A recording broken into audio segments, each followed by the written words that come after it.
On the line, Zach Galligan, man. I actually just watched the movie last night. I decided to. It's been a while since I revisited Gremlins, and here we are, 30 years later. Isn't that something? Like, did you think it would still kind of be where it's at, like 30 years later? I really didn't think it would have this much longevity. I mean, I thought it would be a hit, and I thought people would like it, but I didn't think people would talk about it and revere it as much as they still do.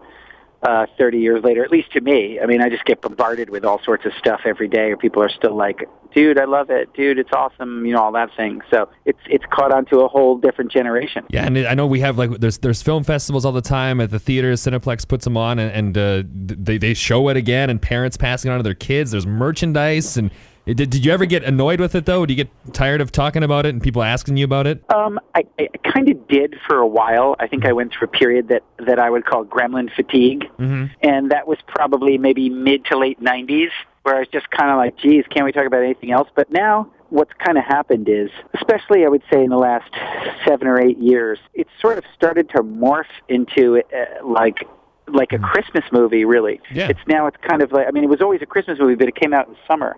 So we never really thought of it as a Christmas movie. But now, with the passage of time, it's turned into like something that people sit down with their entire families and watch like every Christmas or Christmas Eve. So it's kind of strange because we used to do that with The Wizard of Oz, not at Christmas, but I think it was shown like around Easter or something like that. When I was young, they would show The Wizard of Oz once a year, always at sort of the same time. Everyone would go watch The Wizard of Oz. So it's very strange to think that I'm kind of like sort of in this generation's version of The Wizard of Oz. Well, I know for me, amazing.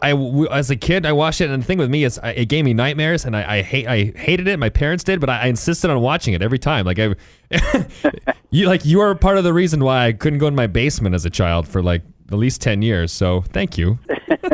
That's hilarious. You know, that's how I felt about The Wizard of Oz, too. Like, I hated the flying monkeys. Yeah. I hated the flying monkeys. They scared me. Well, there's something just like so magical about the movie that you're drawn in. And it was beautifully done, and it was really cool. And there was the cuteness of like the little mogwais, but then the gremlins were scary as hell. And what was it like on set, like having your co-star kind of being like a animatronic puppet? Well, it was, you know, there were good days and bad days. Yeah. I mean, when everything worked well, it was great. And it was a lot of fun. And then there'd be times when, you know, you'd be doing a take and you just hear some horrible snapping sound like a rubber band or a spring snapping, and the thing would stop moving, or half of its face would stop moving, and you'd be like, uh-oh. And then Joe Dante would call cut, because, you know, actors are never supposed to call cut. The director's watching on the monitor, so if he sees something wrong, so Joe will be like, cut, cut, cut. Chris Wallace would come in, the guy who did all the animatronics, and he would be going, oh dear, oh my, I could hear it from across the room, oh brother. You know, and he'd look at Gizmo, and then he'd say something like, yeah, this is going to be about 5 to 7 hours to fix. And we'd all sort of groan, and he'd be like, I know. And so I'd have like 7 hours off. So I would go, and basically what I would do is I'd go to Spielberg's office and play video games. Have you read Corey Feldman's book, Choreography?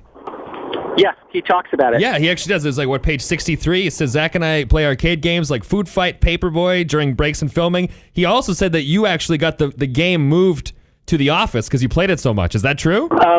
It was the other way around. Yeah, I mean, I think what he's saying is that we went to the office so much they just brought it over to the set. That's incredible. So there were so many breaks and so many mechanical failures and they had to keep running over to Steven's office to pull the kids away, me and Corey, off the machine. So what they finally did was, let's just put the machine right over here in the corner, and we can like pull the plug when we're shooting.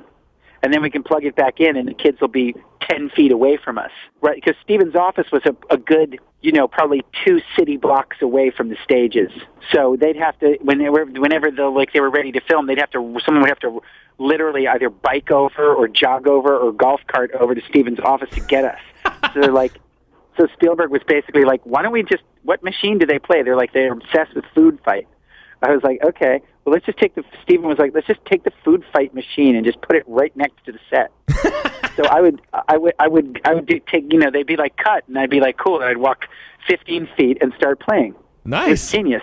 That was brilliant. What was it like working with Feldman? You guys get along? Like I actually had him on the show, so we've spoke before. He seems like he's. You got to remember, when I worked with Corey, he was 11. Yeah. Like, what is any person like at 11? you know what I mean? They're a kid.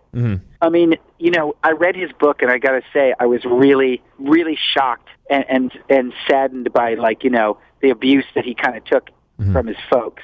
And I didn't have any idea about that.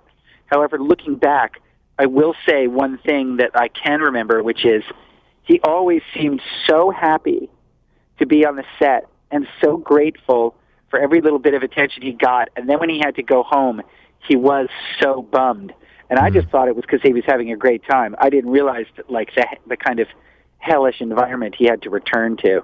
Wow. So I think back on that, and that's really kind of it's sad. It makes me sad. Yeah, it is. It's very, and the book has been getting great reviews. And people are reading this and they're so shocked, but it kind of has changed the industry in a way. Do you think there is a place for, like, child actors in movies, or? Well, I mean, here's the one thing I'll say about Corey. You can say various things about him, but I've never ever found him to be a liar. I've never found him to be untruthful in any way. I don't even find him to be particularly much of an exaggerator.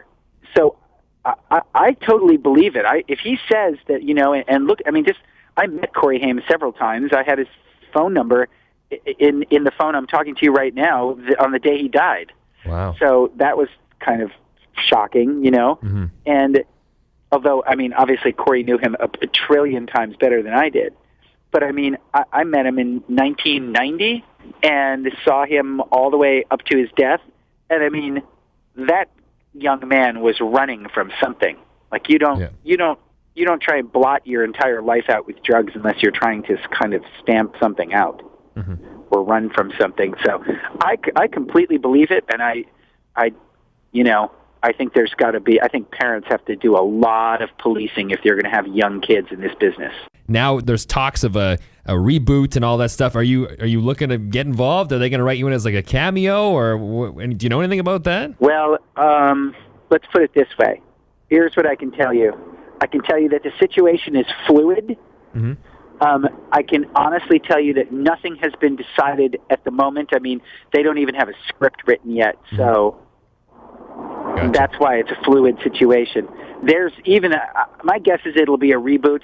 I suppose there's still an outside possibility, maybe 10 or 15% chance that it'll be actually a true Gremlins 3. They might call it Gremlins 3, but it won't be a Gremlins 3 the same way that Jurassic Park 4 is Jurassic Park 4, but it doesn't have anybody from Jurassic Park 1 and 2 in it.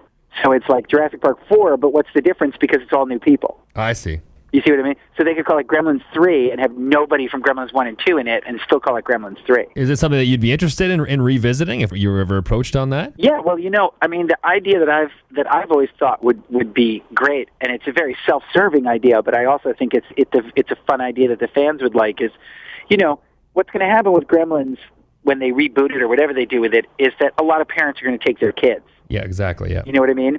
And I think the smart thing to do, what do they call it, a four-quadrant or a tent pole kind of a thing where you have all four quadrants of the audience are happy. I think they did a really nice job of that in Tron Legacy, where you had, like, the new kid who was the star, but then Jeff Bridges shows up too 30 years later. So I think what should happen is they should have a whole new group of people. They should get in a huge mess, and then one of the kids goes on the Internet and finds, like, news clippings about Kingston Falls 1983 or New York 1990 and gets in contact with me, and me kind of like my character, like the Exorcist, kind of pulls up in the car on the foggy night. Yes. And, you know what I mean? And they open the door, and they're like, and the parents are like, "Who's this?" And I'm standing in the shadows, and I step out, and I'm like, "The name's Peltzer." Oh. Bill Peltzer. And people go, "Yeah, it's the fucking dude from the original one." So you have a little bit of the original one, and you have a little bit of, you have a little bit of the original one, and you have a little bit of, you have a lot of the new stuff. So you please everybody. Okay, here, my idea, this is option 2, is they age you up and you play the new Mr. Wing. Well, first of all, I would love to do that, but you would get more protests from more Asian groups than you could shake a steamed dumpling at. Or just maybe not, we'll stay away from the race thing, but you could at least wear the two different contact lenses. Somebody said, well, why don't you what should happen is that the recession has happened, and I got fired from Clamp Industries, and I've gone into my dad's invention business. There you and go. Now I'm sort of like the Hoyt Axton character. Yes, exactly. And it's my kid who comes. You know, I've locked Gizmo up as like a secret up in the attic, and I've told the kid never go in the attic. And now my kid's 12 and curious, and the whole thing happens again. History repeats itself. That's beautiful. We got if they don't approach you on this, I think you and I we'll start it together. I'll help you out. We'll get it going. There you go. And if not, we'll do like extras, Gremlin spin-off novelizations like they do with Star Wars. Cool, man. Well, I don't want to keep you much longer. We've already been chatting for quite a bit. Curiosity's sake, have you ever heard of the band Mogwai? Do you listen to them? Yeah, it's a Scottish band. And in fact, you know what? I'm kind of stunned that they've never, wanted me to introduce them anywhere because they played in New York all the time. Mm-hmm. And I just thought wouldn't it be a kick if I got up, if you went to see Mogwai and I introduced them and said, ladies and gentlemen, Mogwai, wouldn't you think that was hilarious? Mind blown there. That's a no-brainer. All right, Zach, thanks for the time, my friend. Take care and look forward to talking to you soon. You got it, buddy.